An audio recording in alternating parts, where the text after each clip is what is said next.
I am convinced that any suffering we endure is less than nothing compared to the magnitude of glory that is about to be unveiled within us.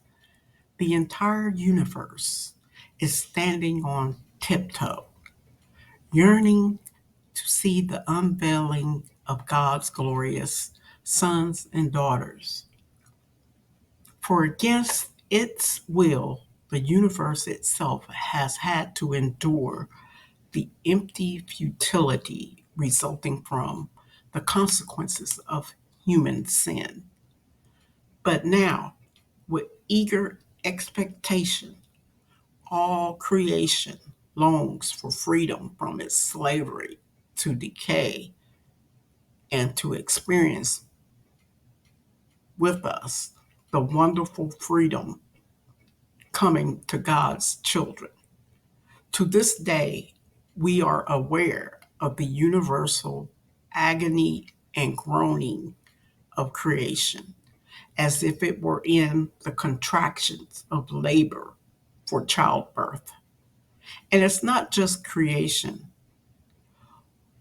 We who have already experienced the first fruits of the Spirit also inwardly groan as we passionately long to experience our full status of God's sons and daughters, including our physical bodies being transformed. For this is the hope of our salvation.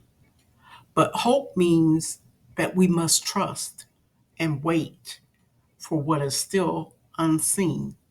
For why would we need to hope for something we already have?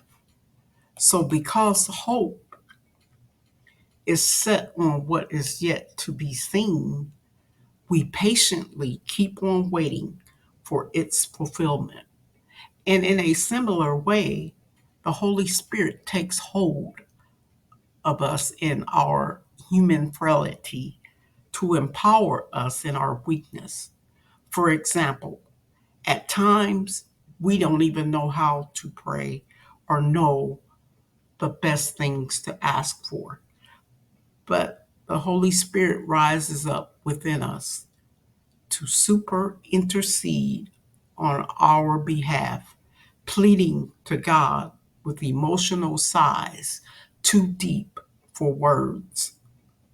God, the searcher of the heart, knows fully our longings, yet he also understands the desires of the Spirit. Because the Holy Spirit passionately pleads before God for us, his holy ones, in perfect harmony with God's plans and our destiny.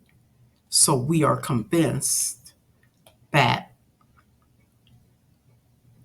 every detail of our lives is continually woven together for good, for we are his lovers who have been called to fulfill his design purpose.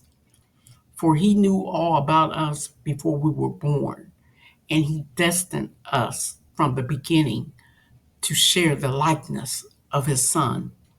This means the son is the oldest among a vast family and brothers and sisters. He's the oldest among a vast family of brothers and sisters who will become just like him, having determined our destiny ahead of time. He called us to himself and transferred his perfect righteousness to everyone he called.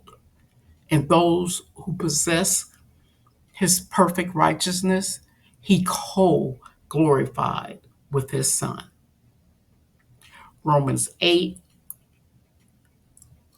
verses 18 to 30 in the TPN translation of the Bible.